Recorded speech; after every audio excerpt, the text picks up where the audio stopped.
channel. My name is Simone and today I am sitting with Rico. Big up yourself. Welcome. Big up yourself. Oh, thank you. Guys, this is my first interviewee for since I've launched officially Support is Love. So I'm going to plug it from early. If you haven't already, check out my interview that I dropped last week. But Rico, like my 2nd year anniversary since launching Come Chat with Sima, you're my first interviewee. So thank you. Thanks for having me. So Rico, what is it that you do? Who are you? Tell my audience. Basically, I got a clothing brand, Chop Chop Chop. It's an urban clothing brand. Started it in 2016. And when I started it, it come off of a backbone.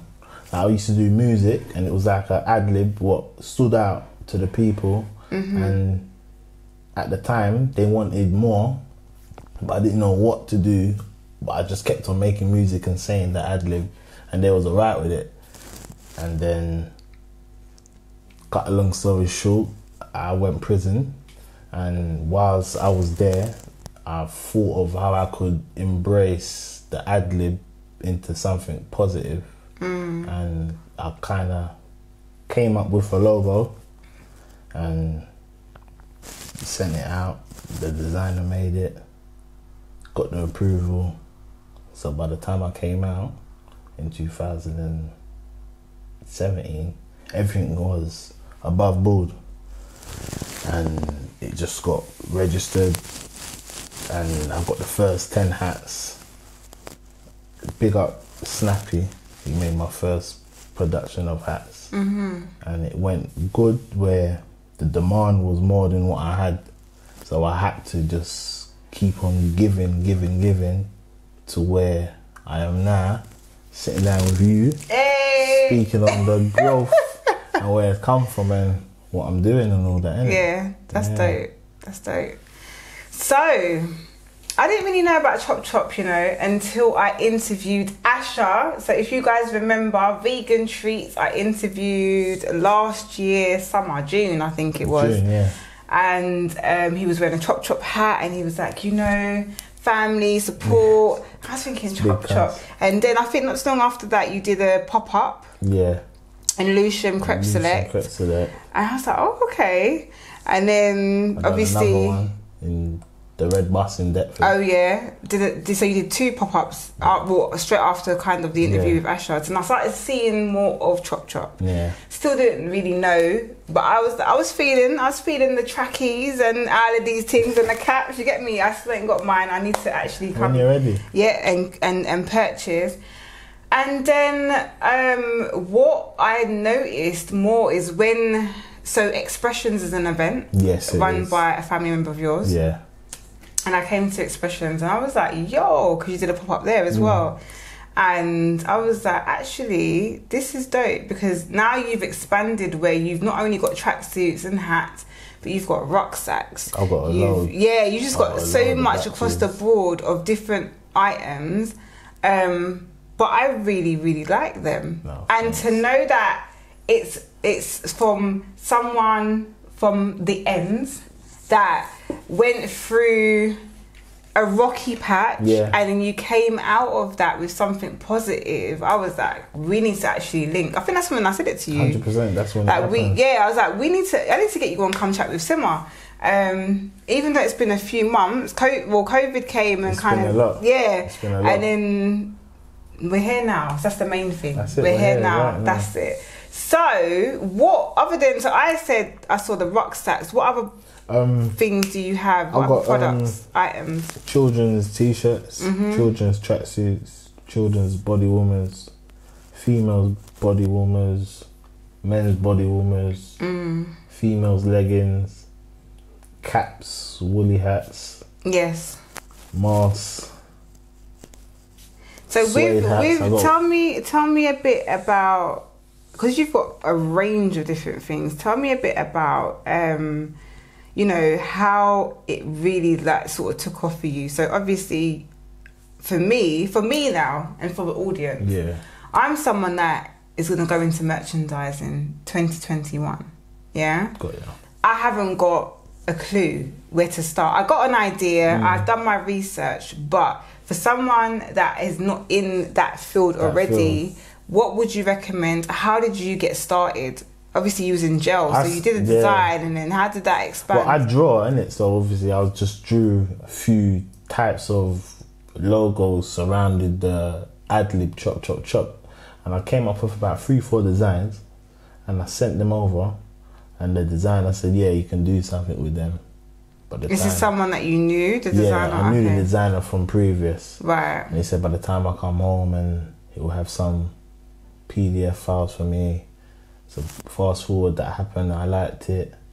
I made the image come real, and I had it on format ready to print on items. I started off on printing. Everything was vinyls, printing.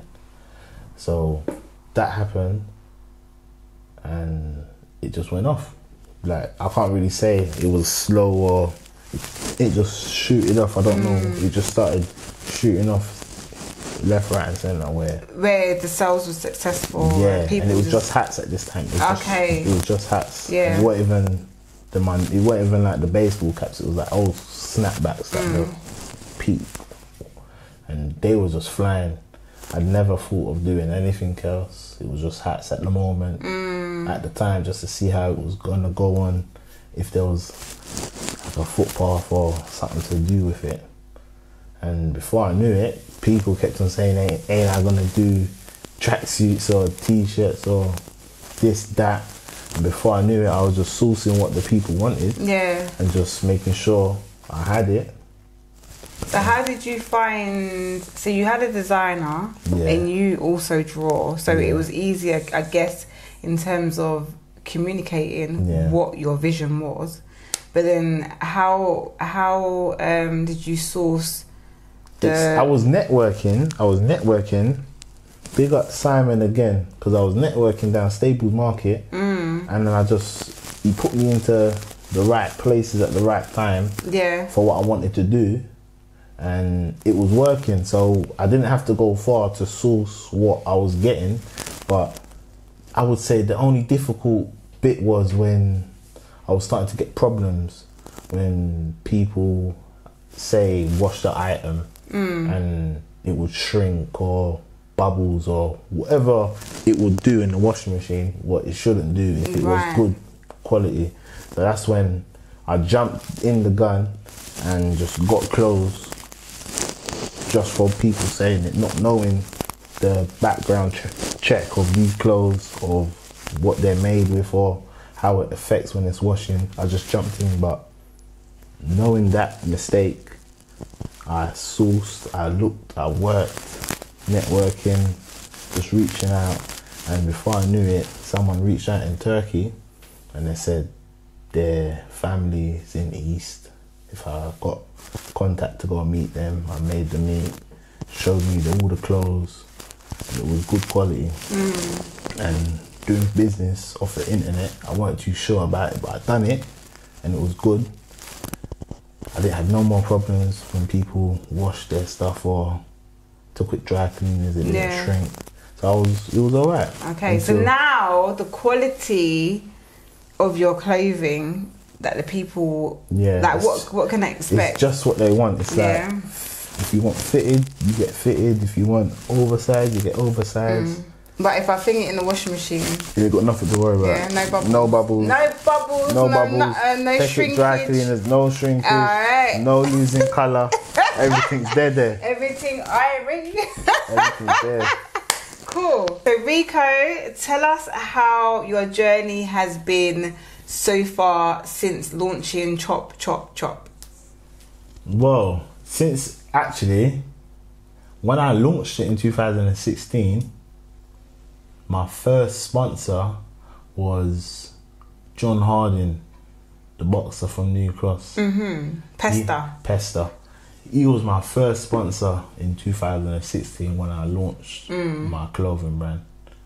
Big up Pesta.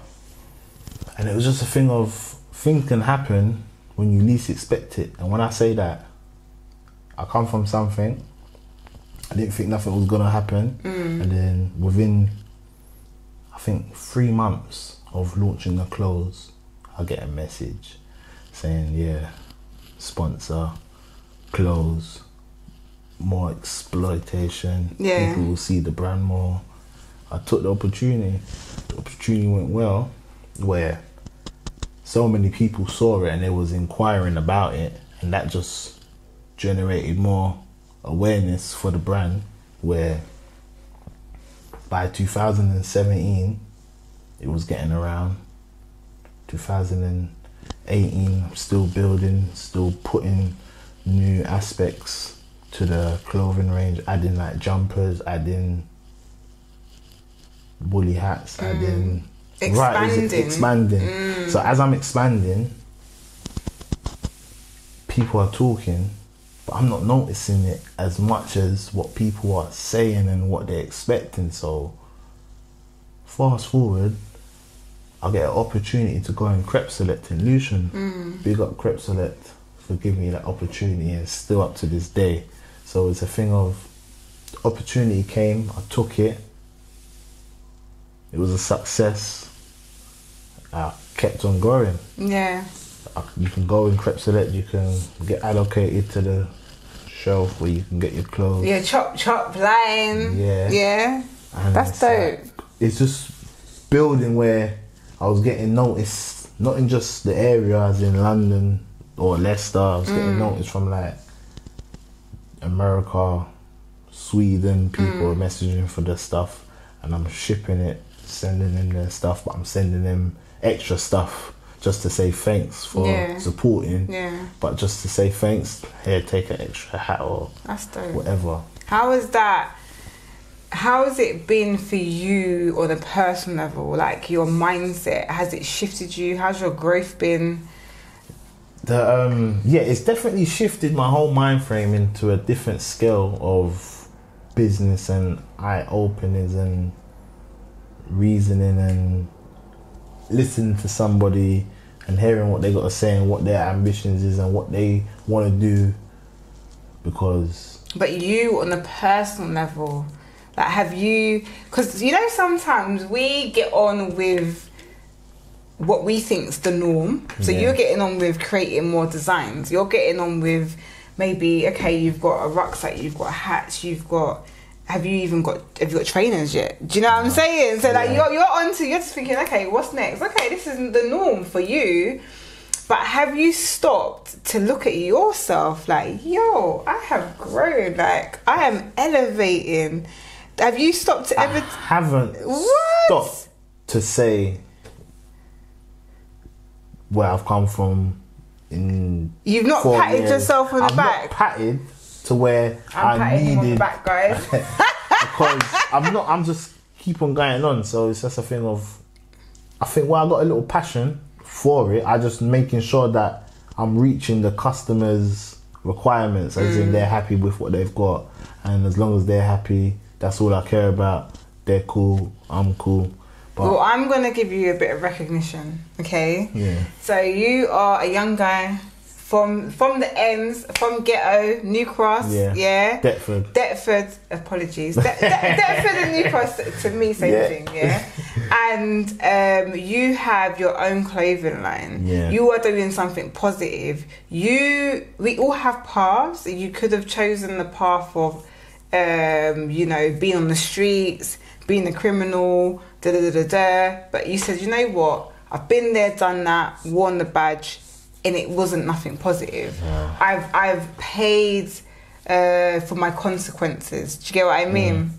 100. And now this is what I'm doing. And you, believe it or not, Rico, you are a role model to others that are growing up in Ghetto now. You are a role model to our peers that just around us now. You are doing major things. You are creating your own reality. Yeah. And that is, from when I look, sorry to cut you. That is in itself, something that you need to sometimes just step back and recognize and say, do you know what, yo, that I am blessed and I'm grateful. That's all. True. That's all. From even when I done a pop up in Lucian, there was an old police officer from my childhood, and he came, bought a hat, even asked for food.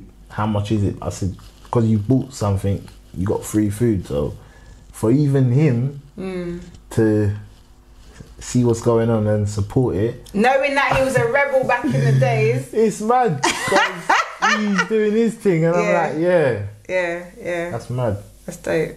So if I want to get a Chop Chop tracksuit, or a hat, how do I go about getting your products? At the moment, the website's getting built. That's not up and running for another 2 weeks. But at the moment, Instagram, Twitter, Snapchat. Instagram is CHOP_clothing. On Snapchat it's Chop Clothing, and on Twitter it's Chop_clothing, and on Facebook it's Chop Clothing. Right. I will put it all in the description anyway. So when the website's ready, what's your website going to be called? Chop Clothing. www.chopclothing. Yeah. Okay. Just like that. That's just exactly just what like it is. that. Just like that. Ladies and gentlemen, please do make sure you follow and support. You will start seeing me wearing my Chop Chop. Definitely. Definitely. The reason why as well is because I just want to, like, for me, when I eat out, I try, if I'm spending my own money, I try to support our own, you know? 100%. When I just want to try and make sure that when I purchase, I'm deliberately purchasing for my own. So, for example, I work out, guys. Hey, games. So, for example, you said that you do women's leggings and stuff like that. I know now that I can come, purchase from you, go to my trainer and be like, yo, check out Chop Chop. And then this is how you kind of circulate the love, and you kind of circulate the business, and this is how you support each other. Because then I go to my trainer without you even knowing, you're spreading awareness. Exactly. And then he'll be like, oh, you know, like, I know other women that may be interested, and you just spread it and spread it and spread it and spread it. So that, keep it going, guys. Keep the when you see me innit? in my tracksuit and these things, and you just know what time it is. I will obviously tag and all of these things. No, definitely. It's the future. What can we expect from you in, I'd say, the near future? Have you got anything you want to drop on us? A shop. In, I would say, the next 12 months. Wow. Speak it into existence. Yeah, next 12 months should be a chop shop somewhere. In South? In South. Hey! So we're just building towards that at the moment. Yeah. There's a few events going on. So guys, Rico also does pop-ups. You started doing pop-ups. We spoke about that earlier anyway. So you're still doing pop-ups. You've got a couple coming up towards the end of this year, and then you also sponsor people as well. A sponsor, whoever is doing anything and they got an idea and there is somewhere for it to grow, I'm involved. We can all chop. We can all get something out of something what we're all doing to gain a successful outcome. And lastly, the last question: what does Chop Chop Chop, the brand, represent? What does it mean? How did you tell us a bit about that? Chop Chop Chop. It represents hustling, a way to make money. 9 to 5 at the office, construction site, behind the desk, looking after children, working at home. It all counts, and you all want money from whatever you do. So be comfortable. So it represents the grind. The grind. The chop, chop, chop. We're gonna get it. We're gonna eat it. We're gonna do everything with it. Okay, cool. That's it. Thank you for your time. Thanks for having me, Sim. It's, it feels so airy to be interviewing. Easy. Interviewing what I would say is family, guys. Listen, make sure you support, because support is love. Hey. That's it. Make sure you remember to subscribe, like, and share. And until next time, peace and blessings and Irie vibrations to you. Peace. Subscribe, turn on your notification bell, tell a friend to tell a friend, share it, like it, and all of these things. Follow the links below, and until next time, peace and blessings to you.